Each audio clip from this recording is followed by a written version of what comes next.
Building committee to order. First item, approval of August 5th building committee minutes. So, Do you have a second? Yeah, second.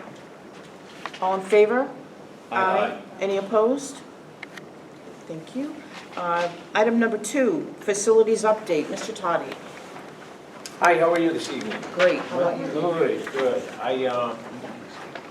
Since we're starting late, I will do this very quickly. If you have any questions, please jump right in. I'm not sure our TV here. Hey, great. Thank you, Mr. Rizzi, for rebooting them. Custodial update, school open.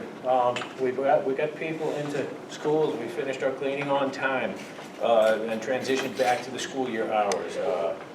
Grounds, we have soccer and football in season, and the grounds crew continues to support moving furniture. Maintenance, we're happy to announce we've hired a new skilled maintenance employee. Somebody from in-house will be transitioning over from the high school, so we're looking forward to getting that done. And we've been dealing with an influx of back-to-school work orders, which we'll talk about when I get to the work order report. Last month, we approved an air quality improvement project with EEI, and we've begun surveying buildings with EEI. We had a kind of a kickoff meeting of what that will look like. If you remember, this is the project that we proposed to fund from ESSER 2 and 3 grant dollars. So we're moving forward on that. Spalding High School boiler room roof project is complete. Spalding High School teachers paving is complete. There are some problem areas with puddles that we're working through. We will stay tuned. We're not going to leave the parking lot quite like it looks now. Band and chorus was a discussion we had last month, and the floor, if you remember the old 1939 parquet floor, the swollen floor, there's been no change. It's still band and Mr. Goodwin's office, I call it computerized music. I'm sure he has a different name for it. Those two floors are swollen and they're not using those spaces, so those students have been relocated to different areas in the building. This is the lobby where we did replace the floor and the new flooring material is in, and that's holding up well. We're still waiting for that floor to recede, and then we'll start some mitigation probably over Christmas break to figure out. We're hoping the floor will go back to normal in October. We'll get some unoccupied time in Christmas, and we'll start working in there, and we'll see what the future of that looks like. Spalding High School tower. The lower section of the tower, the whole bottom block was scraped and repainted. That work is complete. You'll still notice on the 3 towers in the high school, there are 2 urns that are bent, and repairs on those are in progress. William Allen School playground. You can see the new playground being installed here. And this picture was taken this morning. We pushed so hard to have the playground open for the students returning. Unfortunately, the playground won't be open until Tuesday. The last piece was a 5R. The dark color bark mulch or 5R is the old stuff, and the light color is the new stuff that we're servicing with, and we're unable to get enough new stuff delivered to have it spread in time for the kids. So the kids can all see it, and they're very super excited to get out there and play on it. And Tuesday morning, if we can get that delivery, we're pushing to get it tomorrow. If we can get that delivery, we'll get those kids out there just as soon as we can. Gonic Electric, complete. There's the new building service. All of the knob and tube and any old generations of wiring are gone. The old part of that building is 100% refed, new, safe, grounded circuits. Yay. Gonic asbestos abatement project is now 100% complete. Took this photo because it shows 2 different kinds of surfaces. The sloped portions of the stairwell are hard surfaces, and all of that suspended ceiling, all of that through the entire first floor has been abated. And we're now at a place of no known hazard in the building. I'm sure there are bits and pieces tucked away here and there, but there's nothing exposed in occupied places of the building. Spalding High School auditorium, the drapes are in. It's the exact same material as the stage curtain, and they're motorized and they're wonderful. I took this so you could see the top arch, that sunburst pattern that they sewed right into the seams, and it looks great. We're just right now working through the last bit of syncing the motors. Right now, you push the button and 3 of them open and 2 of them close. And we got to get them all working in unison, because you push it again and the ones that closed open and the ones that open closed. And we'll get there. It's going to be wonderful. They look great now. Seal coating and line painting project is complete.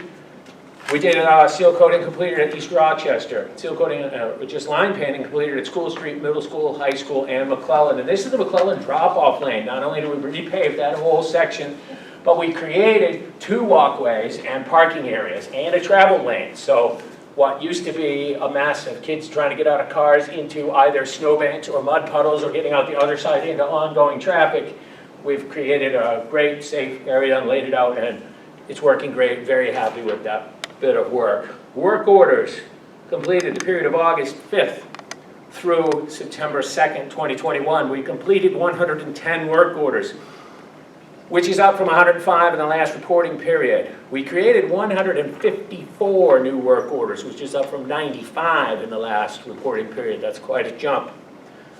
The close ratio is 0.71 to 1, which is down from last month was 1.11 to 1. And again, that's just a function of the influx back to school work orders. We got a ton of work orders coming in, and we're still shorthanded in the maintenance department, as I said earlier.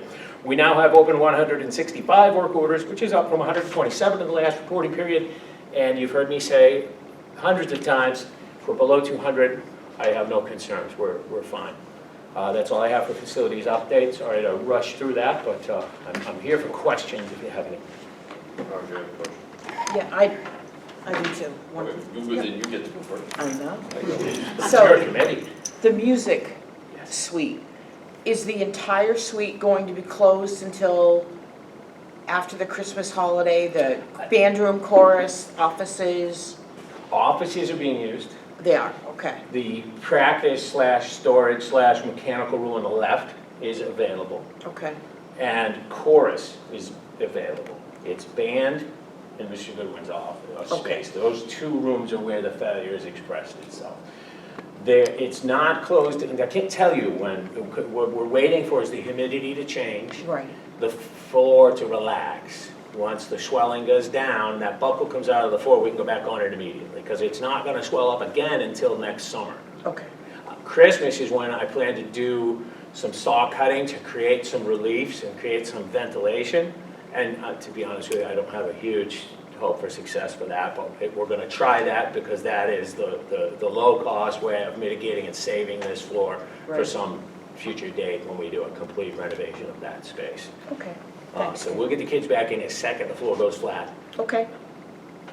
Matt, He just reminded me what mitigation he was gonna do, so. go ahead. I wasn't at the last building committee meeting, so do you have a timeline in place to replace the entire floor? We don't. Right now, we're going to let it relax, and we're going to try to repair the floor that's there, to create. So for people that weren't here, what we have is a 1939 parquet floor. The floor it's actually not even a sports floor. It was designed for mills. It's like an 1860 to 1890 kind of a heyday of this floor.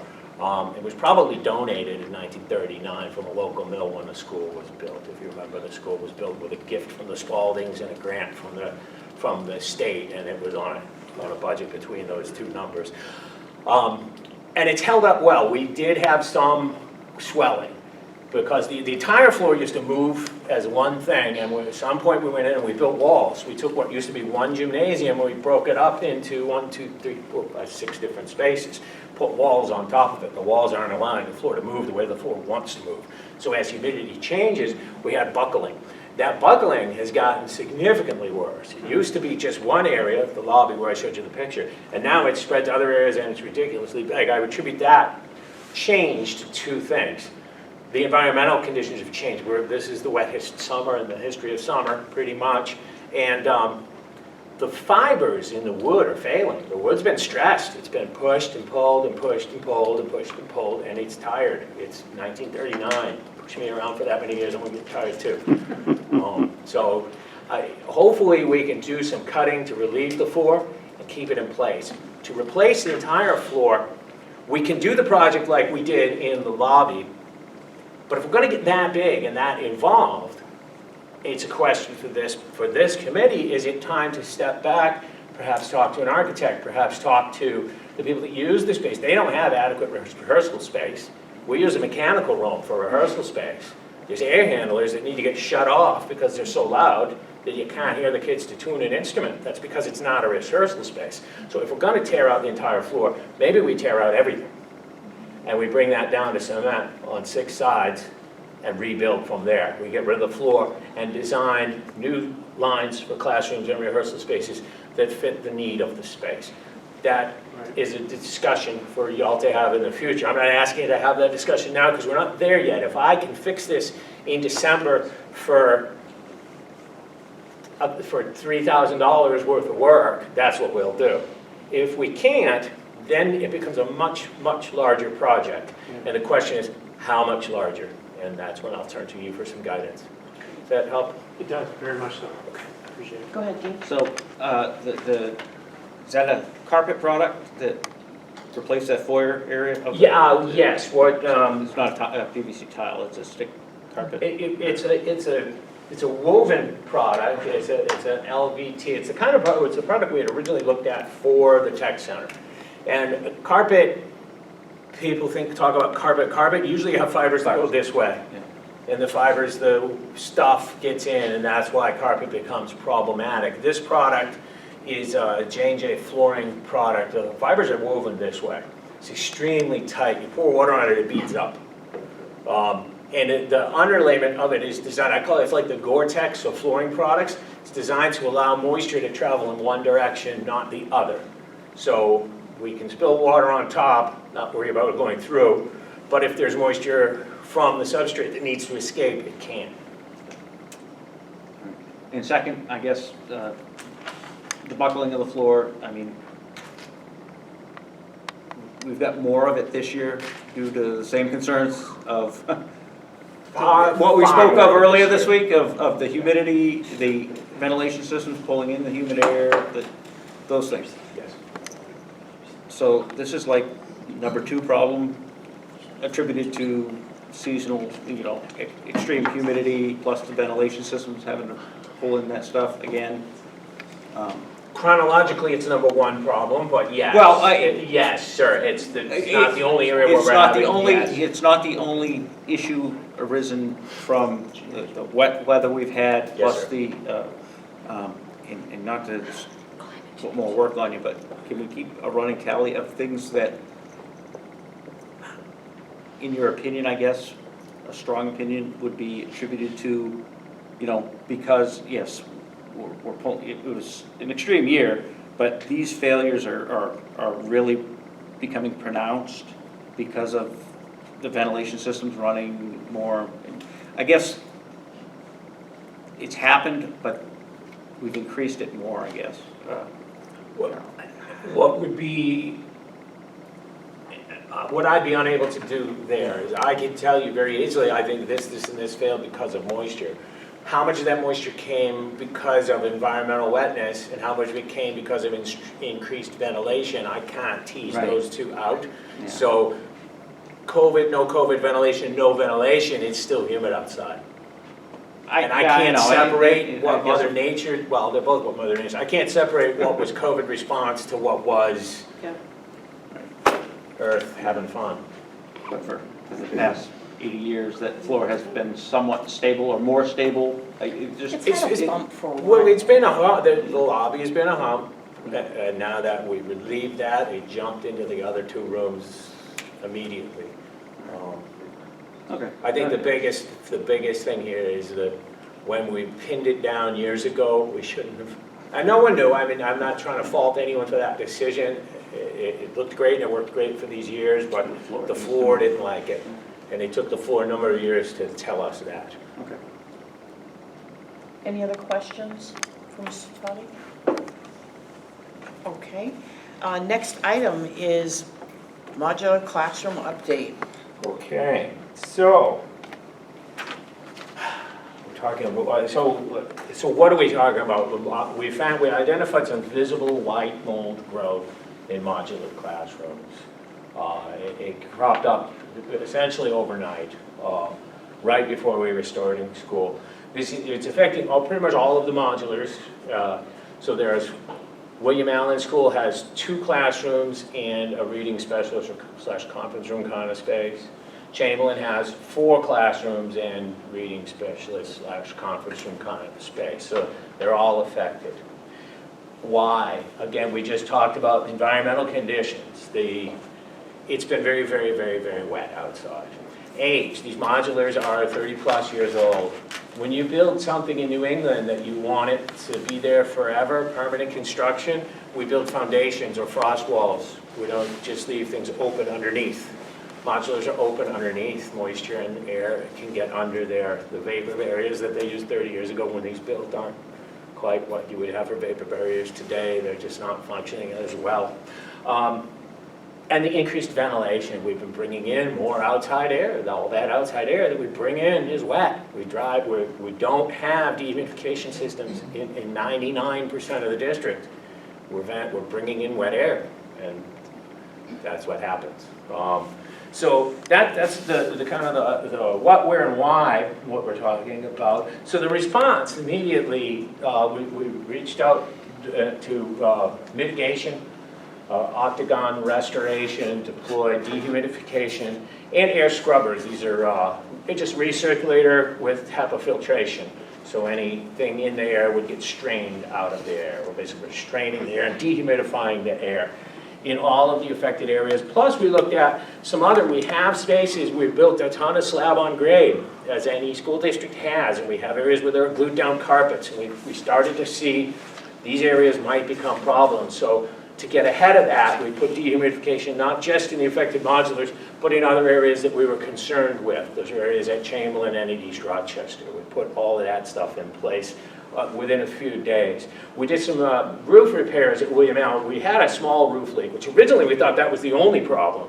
And then we realized the growth, the mold growing, not just where we had a small roof leak, but across town at Chamberlain. So it can't just be the roof leak at William Allen. But we took care of it and replaced the roof at William Allen.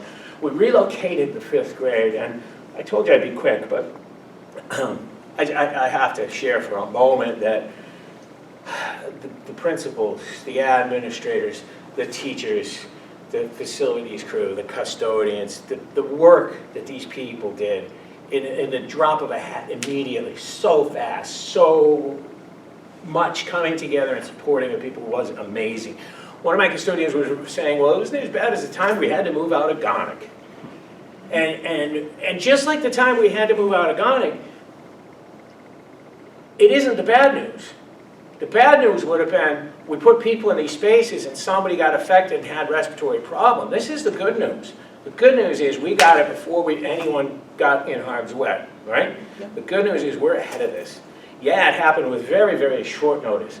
But just like in Gonick, the community came together. All these employees, all these people, I am so proud of them, and y'all should be too. It's just an amazing job. Teachers, administrators, custodial, grounds guys, everybody pulling together. Great job. So that's about relocating 5th grade. 5th grade was able to get absorbed under the roof at William Allen School because there was only 2 classrooms. They had enough room in the footprint. Chamberlain, 4 classrooms. They couldn't absorb it under the roof, so they moved to East Rochester. You're all aware of that. And the REACH program consolidated to open up 2 classrooms, and in the main building they consolidated to open up 2 more classrooms. So 5th grade has been moved over. And we also, part of the initial response was preliminary environmental testing. The initial response is so I told you we had areas where we were very concerned and we pulled people out of them. We had areas where we put dehumidification where we had some concern. We tested everything. The only actionable areas that we found were the modulars. The numbers clearly support we couldn't be in the modulars. Us moving out was what we had to do. There were some really, really high numbers. So this is work that has to be done. All of the other areas that we tested that we had even minor concerns with, there were no actionable numbers. So we're gonna finish everything, continue to run dehumidification, and continue to test. And that is, the next slide, is what are the next steps. So we have ordered new carpet for all of the modulars because that's where the growth was coming up. I myself went into every single one of those spaces and tore up carpet. I was really worried that I was gonna find particle board under there because if there was moisture getting into it, the particle board would have fallen apart. I didn't. I found plywood. Very happy, very encouraged to see that. There's 3/4 inch plywood under there. So We're gonna replace all of the carpet. We're gonna do some painting, some ceiling work, where we did have the roof leak at William Allen. There's some ceiling work that needs to be done. We're gonna continue environmental testing. We're gonna finish any infrastructure repairs, and nobody will go back into those spaces until we have environmental testing that says these spaces are safe to occupy. And we purchased dehumidification equipment. The dehumidification equipment in place now is rental, and it's expensive to rent. It's about $2,500 a day to keep that equipment operating, yeah.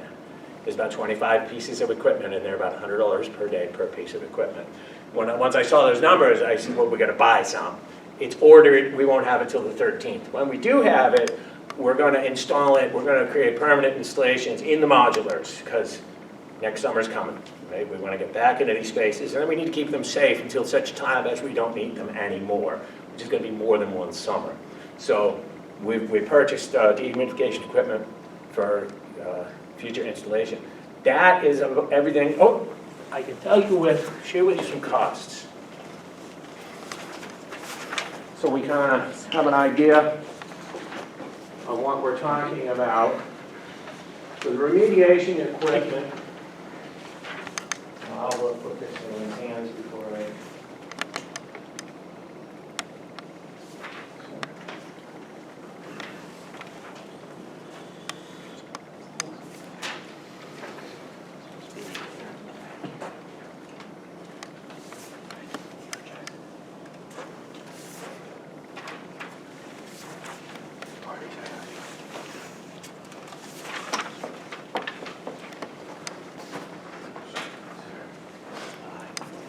These aren't hard numbers, these are estimates, as it says estimated. The remediation equipment, I put in an estimate of $25,000. I told you it's $2,500 a day to have it there. It's a 10-day. Hopefully, the new equipment will arrive and I can start retiring some of this equipment. Roofing repairs, $17,500. That is a hard number. We put a whole new rubber roof on one of the modulars, the entire thing. Carpet, $12,000. That is a hard number. We got that carpet is ordered and will be installed. Paint is just some painting on the ceiling. Dehumidification purchase, about $8,000 for the equipment that we did purchase. Environmental testing, we've spent about half of that amount already on testing. I figured we'd spend that much again for future testing. And then container rental. We weren't able to move everything out of the modulars, but we need to get them completely empty. So I've got containers coming next week, and we'll go back into the modulars. Anything that isn't contaminated or destroyed, we'll clean it and save it or put it into a dumpster. The things that we're saving, we need a place to put them. They're going into some storage pods that will be delivered next week. So we're looking at about $76,000. That's all four? That's everything, yes, sir. It's all in. All five. Five. Yes. Any insurance coverage available? Well, here's the, insurance doesn't cover mold, so anything that happened at Chamberlain, no. The good news, we had a small roof leak, and that means some of the damage at William Allen will be covered. So I didn't put this on the slide as what we've already done. I had Primex has already been out. They've already sent their expert out. I've already met with them several times. Right now we're just trying to find what the final number for the damage at William Allen will be. I'll put that back to Primex, and they're going to tease out what they think they will support us. It's not going to be a lot, but there will be some coverage just for the William Allen piece. Okay. And who would have thought the roof leak was the blessing in disguise here, but it was. Thank you. So that roofing estimate you have here, is that, I'm sorry, Go ahead. is that just for that one roof? Yes, sir. That's a complete new rubber roof. Okay, so we're not doing anything with any of the other roofs? We didn't have any other leaks on the other roofs, so not at this time, no. And that work's already done, and there's other piece of good news when we did get up into, there's a void cavity up above there at the one at William Allen. We got into it, no growth up there. So Okay. if I have plywood on the bottom that seems intact and nothing up above, I'm feeling good that we're going to get through this. I don't know till we know. Go ahead, Ken. So environmental testing, so I know that we figured out from the mold, but do we normally do environmental testing in the modulars because they're so old? Not as a matter of course, no. This was a response to condition. And the mold testing, environmental testing with mold, it's not, like we think about asbestos, it's kind of binary. You have it, you don't have it, right? Mold isn't like that. Mold is everywhere. There's plenty of mold in this room right now. We just had a lot of rain. There's more mold in this room today than there was yesterday. In fact, if the rain stops and it gets breezy outside and you come test in here where the wind wasn't blowing or where the fresh air isn't as much as it is outside, the amount in this room might stay elevated for a period of time beyond what happens outside. So the mold's really kind of dicey. But what we found in response to the testing is we found some dramatically spiked numbers, which talk about growth. There's some growth going on. But our eyes told us that. We knew that. We were already moving stuff out of the space before we did that testing. The testing is really just supporting the decision that was made. And I don't think it's a really great metric for like an ongoing program to do spore count testing because the number is so variable. And there aren't actionable thresholds. There's no document from the state that says if you get to 800 spores per cubic, whatever, you have to do this, and if you get to 1,000, you have to do that. It's much more of a, I guess an overview of what's happening in the space. Is So that? it's not like there's like an inspection every year No. where, okay. No. Mel? And just to add to that, I mean, I've had a mold issue in one of our offices, and it was more of, it wasn't stabilized after the remediation happened by doing the spore testing. It was to make sure that when they said it was all cleaned out, it just, the number stabilized in the spore count. Because we were told the same thing, there's mold no matter what, it's just, there's certain levels that promote growth. As long as you're stable below that area, you're good. So part of it, let me just finish, I'm sorry, I just want to finish answering that question about environmental testing. Yep. We talked earlier about the air quality improvement project, and depending on where that whole thing falls, one of the things we're considering in that project, right now in all of the occupied spaces, in 98% of the occupied spaces, we monitor carbon dioxide. It's what you exhale. And we gauge ventilation based on that. Well, pre-COVID, we gauged ventilation based on that. Now we just move lots and lots of fresh air. But we hope to explore possibly expanding environmental monitoring in kind of a healthy building thing. There's more that we could look at. I'm not sure spore count would be one of those things, but there are other environmental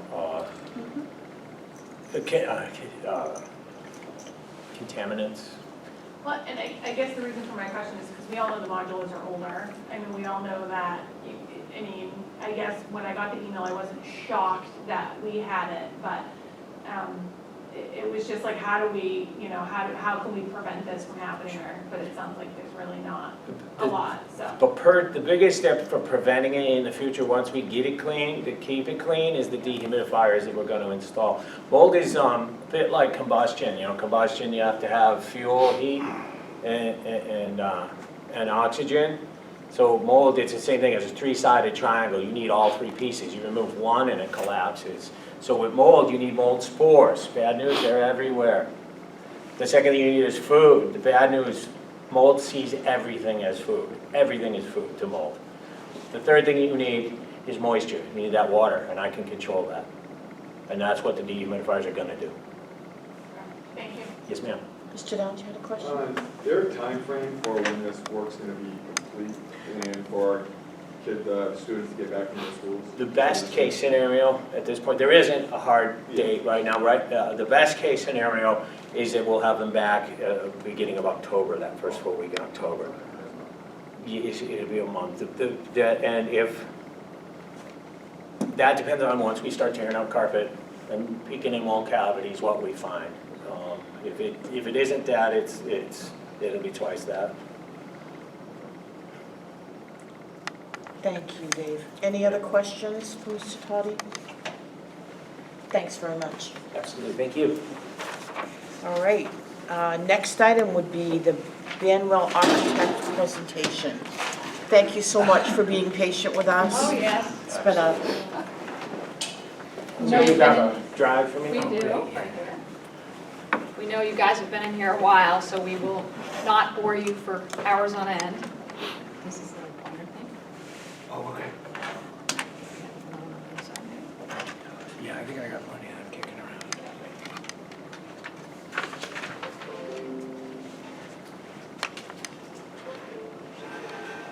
So while Dave is doing that, I'll introduce myself. I'm Ingrid Nichols. I'm the president of Bandwell Architects, joined there in 2000, grew up in Lebanon, New Hampshire, and came back here to work and live and play. My name's Brad Prescott. I'm an architect at Bandwell Architects and project manager. Started my career in New York City. Spent quite a while in Massachusetts working throughout the country, and I'm very happily ensconced up here in northern New England, working on a lot of schools and having fun doing it. Been read only, I guess. So Bandwell was founded in 1965 and basically did schools from 65. So we've literally done hundreds, if not thousands, of schools, all the way from re-roofs and windows to fixing swollen wood issues to, you know, 50 to 60 to 70 million dollar projects. So we love schools and we love New Hampshire. So again, I'm Ingrid. I would be involved throughout the project. Brad would be the project manager, and Jeremiah Goulet would be our building architect. We also have, you know, other staff in the office that would do the rest of the work as well, but we would be the three people that you would see from now until the end. So again, hundreds of schools, 83% of our workload right now is our schools, so that is our forte. We've done recently around here Newmarket schools. I don't know if you've seen that, but we've done that. We've done a lot of the Portsmouth schools with EEI, who you're currently working with as a performance contractor.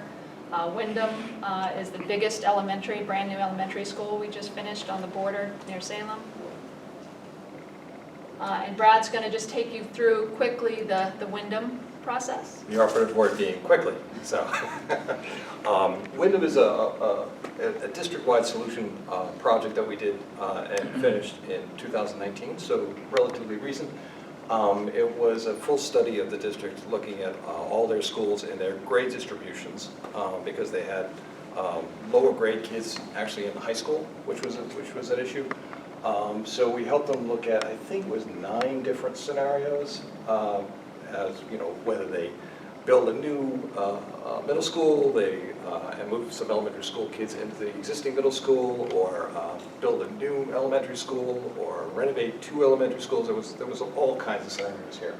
But the final solution that the district selected was a very significant new building addition to the existing 50,000 square foot elementary school. It basically was a brand new school. Yeah. They saved 4 kindergarten classrooms that they built 3 years before. Right. So 80% of the final building is a new building. And they renovated their middle school and really reinforced their STEM program and their 21st century learning, project-based learning program at the same time, and redistributed all the grades below the high school level. So this is just really quick. What they decided to do was a very strategic and surgical renovation of the middle school to really, again, reinforce that project-based learning curriculum they were so anxious to focus on, and also bring it up to a full middle school program with their family consumer science on these 2 floors. And during the process, we actually did a full layout of a new middle school for them so they could price that out and see the advantages, disadvantages on which district solution was going to work best for them. So we have several before and after pictures just to take a quick look here. And what you'll see at the elementary school is all the old pictures of the existing building, and in this case, the afters are all really new building photos. These are not the same spaces, but you can see what they were in before. This 1970s very tired pod design versus a much more modern, well-ventilated and cleaner design. Wider corridors, project-based learning commons instead of the old library, a secure entrance. At the middle school, these are the new STEM labs, and family consumer science, which was made out of an old storage room, and completely rehabilitated science rooms. So Newmarket is another project we just finished. I was on that, Brad was on that, Jeremiah was on that. So The elementary school, and again, it's a district-wide solution for the middle high school and the elementary. So here we added, well, we don't have the pointer, but we added a new gym. We renovated the mechanicals for most of the existing building, and then added a classroom because they had portables as you did, and then fixed the entire tired, bumpy, cracky parking lot. So this is the middle high school or junior senior high, and we did again look at a brand new school across the street and what that cost, advantages, disadvantages, and then we looked at the complexities of renovating and adding on to their new, and it was about a $10 million difference in this respect, and they had done so many new renovations to their existing school, it really didn't, they put in a new elevator, new gym, yada yada, so they really couldn't say, salvage that for something else. So they elected a very innovative approach where they basically wrapped the existing building in a new building. I mean, most of the building is surrounded now with a new structure. So the white is the addition, this is what they ended up doing, and the gray is the existing school. So again, this is all pre-bond work, this is what we'd be doing for you, doing new versus reno and pricing it out, advantages, disadvantages, we've developed those lists. Some before and afters, like the other. They opted, one of their pressure points, and there always are pressure points in communities, and you have to figure out what those are, is do you build an auditorium or not? So we had long discussions, and we went and visited Portsmouth and other schools. We built a cafetorium. So it's a cafeteria, but it's also a performance space, so they have one and the same. And they love it. Lebanon Middle School is a brand new school, about 120,000 square feet, the first Northeast CHIPS, which is a high performance green school in the Northeast. And I worked with Ed Murdo from the state to do that project. But it was a great project, and this was a huge political walkability, closing neighborhood elementary schools, moving the 5th and 6th younger grades up to a true middle school because it was just a junior high. So we had a whole plethora of major community issues we had to kind of navigate through. And again, we do these options, high-level options, advantages and the costs. And Stevens High School in Claremont, they lost by less than 1 vote when they still had school building aid. And then the next year, so they didn't do what they were planning. They were planning on doing a 60,000 square foot addition. The next year they called us in November and they wanted us to do, we weren't the architect. They said, Bandwell, come in here, what can you do for $12.5 million? So we basically said, one, you don't need an addition. We can do it all here, renovate it, and it will cost $12.5 million. So some before and afters, we had to do ADA. We worked with a performance contractor to do biomass boiler. We gutted the whole school, kept some really cool things like the auditorium, area. Upgraded the cafeteria so they didn't feel like they were in a dungeon. And some of these, we've done dozens of projects around with EEI, tons of middle schools and district reviews of lots of elementaries, and because a lot of the New Hampshire elementary schools are getting to that point where they need lots of TLC. So again, these are, I'm just going to click through these. Befores on the right are typically after on the left.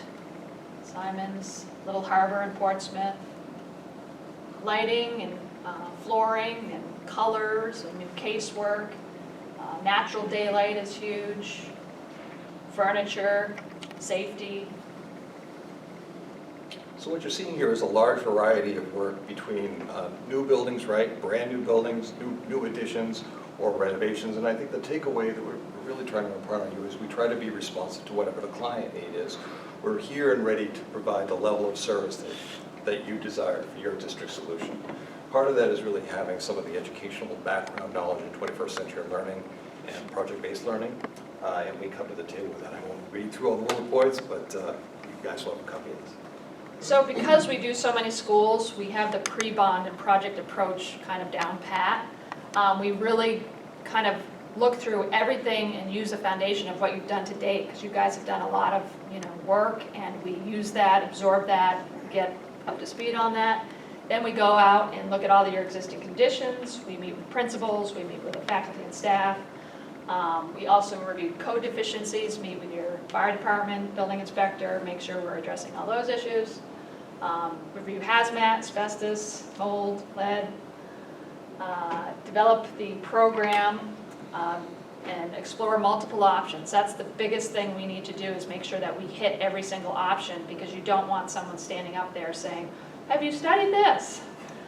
And then we finalize one solution. You know, we get the school board and the building committee. You can't have two, and you can't fight and have half of the board wanting one and half. We all have to get down to that one option. And then really scrutinize the costs and phasing and just the budget, because you can't have it too big and you can't have it too little. It has to be just in that kind of Goldilocks zone.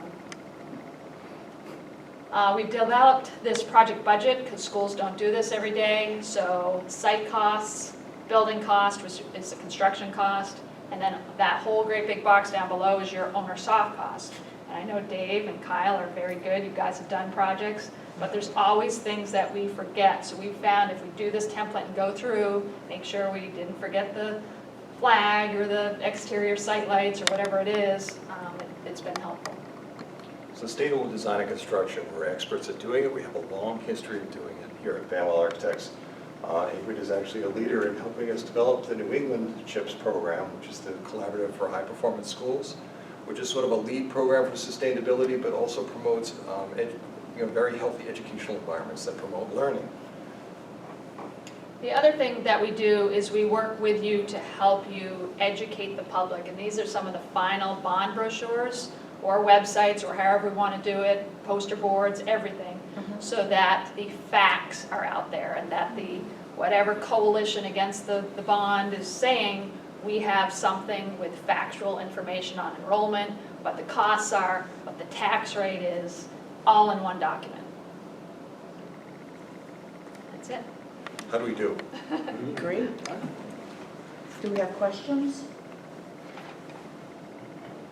I just want to remind the board, so we kind of vetted Bandwell. You asked us to bring them here tonight. We talked at 5-year in building about being prepared when and if building aid were to be an option. So, just to refresh everyone's memory, right? The next step was to kind of accept an architect, right? After we did that, we would engage the city council to nominate a JBC, right? And then at the end of the calendar year, we would, with your approval, if you wanted to do this, right, we would submit an initial proposal or application at the state level saying that we want to do this, and we've met these criteria, we've met these benchmarks. We have an architect, we have a JVC, we're ready to go. And obviously, a project, right? A project is also kind of needed, and I think, we have been talking about removing our modulars, right? There has been motion to consolidate, doing both of those things, right? So with the help of an architect, we could narrow and get an idea of what that project truly will be, right? Because the full application is due, I believe, in July. So we have, really from January to July to really narrow that focus to say, this is the project we're hoping to do. And through building aid and federal grants, and other things, we were talking about the surplus less finance committee. That might be something that city council could approve to go towards a project like this. So that's our hope and desire. So where do we go, what do we need to do here tonight I think to get this going? I would ask you to make a motion to approve Bandwell as our architect moving forward, and then Okay. the full board would approve that on the 12th. And we would have that check marked down. Matt, you have a question? Just got a couple questions. On your projects, what's the percentage over budget you have typically come in? 0. Public schools, I would say. Private's different. Yeah, correct. So we can't go back to the voters. Okay, and what is your philosophy of errors and omissions from your plans? Errors and omissions, that's a contractual issue. We typically use the AIA documents. We typically like to put in a betterment clause so that if there's something not on the documents that is needed, it wasn't bid out in the project, so the district would be, pay for that. But if there's additional costs because the project has gone to a certain phase and there's additional cost from when it was bid that had to do, Bandwell would pay for that. So it's called a betterment clause, and we think that's the fairest way. Are you a lawyer? No. Karen? No, he just left the best lessons. So you would give us how many, so you said that you either suggest like new, you give us projects for renovation. How many options do you primarily give a district? As many as we need to. I Okay. mean, with all of, we just need to get into it and see where it goes. A great example is, Wyndham was 9. Yeah. We're in the middle of a pre-bond effort right now up at Kearsarge High School, and they had 3. They very quickly got that down to 1. So you would go and look at all of our buildings? Yes. And then say, you could renovate these, you Right. could build, okay, so. That's what And we're then- doing right now with EEI on many different school districts. Keene School District, Manchester School District, Portsmouth's already done, Sunapee, up in Bristol and Newmarket, or not Newmarket, Newfound. So to get that 50,000-foot view of all of your schools, the sites, the advantages, disadvantages, what you can do, opportunities, what doesn't make sense to do or pour money into, and that's where we'd get kind of a report, and then we, come back to you and divulge that information, what do you want to do, and we get to the 30,000 foot. So the vote tonight, just to be clear, is to have them start the process of what they think would be beneficial for our school, whether it's building new or renovating and giving us those options. I believe Just want to that's make sure I correct. know what I'm voting for. Just adopting them as our case moving forward. They don't start anything until after the full board. Correct, Right. but I wanted to make sure what we're presenting to the full board was my question. And what the cost for this? We haven't given a cost proposal yet, because Okay. typically, once you get the JVC collected, if you will, if that's the right term, they need to give a charge. So you guys on your side of the table need to develop a charge on what our committee is going to do. So once we have that charge and what you want us to do, then we would submit a fee proposal for your review. Do you need a motion? I think we do. So do we the have a motion would motion? be to Approve. approve Accept Bandwell Bandwell. Architects as our architect. Correct. I will make that motion. Second? Who said second? Mr. London. Any discussion? No? All in favor? Aye. Any opposed? Great, thank you. Thank you. Thank you Very very much. Very excited. Yes, so are we. Office hour, do you want to do the walk screen? All right, next item is public comment. Nobody left. Nobody. Anything under other? Motion to adjourn. So moved. Second. All in favor? Aye. Aye, thank you.